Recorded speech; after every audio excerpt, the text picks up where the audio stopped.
The anti-money laundering is a set of rules, regulations, and procedures that intend to prevent any illegal financial activities in any nation.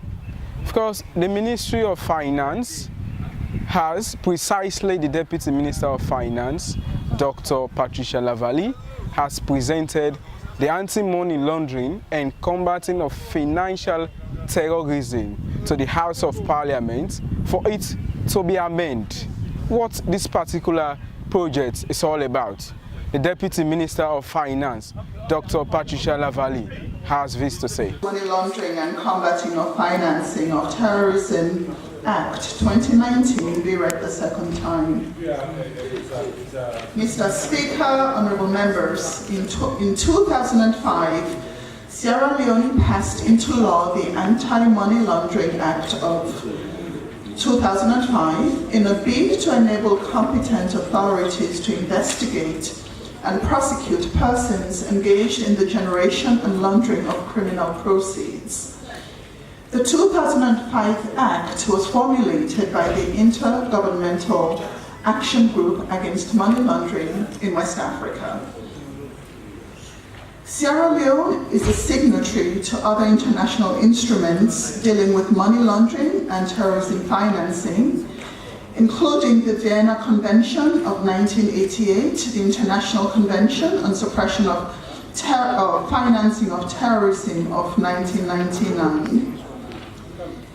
Sierra Leone's money laundering regime is subjected to oversight and periodic mutual evaluation by Intergovernmental Action Group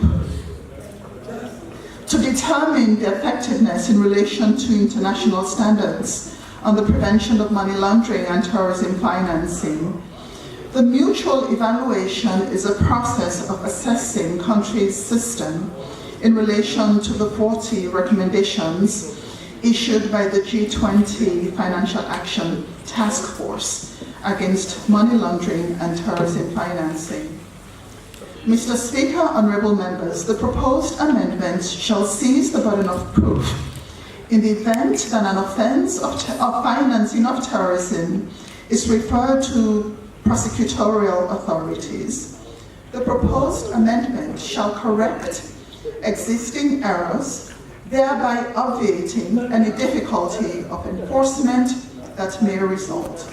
The proposed amendment shall provide the Financial Intelligence Unit and other relevant authorities time to carry out intelligence gathering, investigation, and prosecution with minimum risk and ensure that the process is fully completed.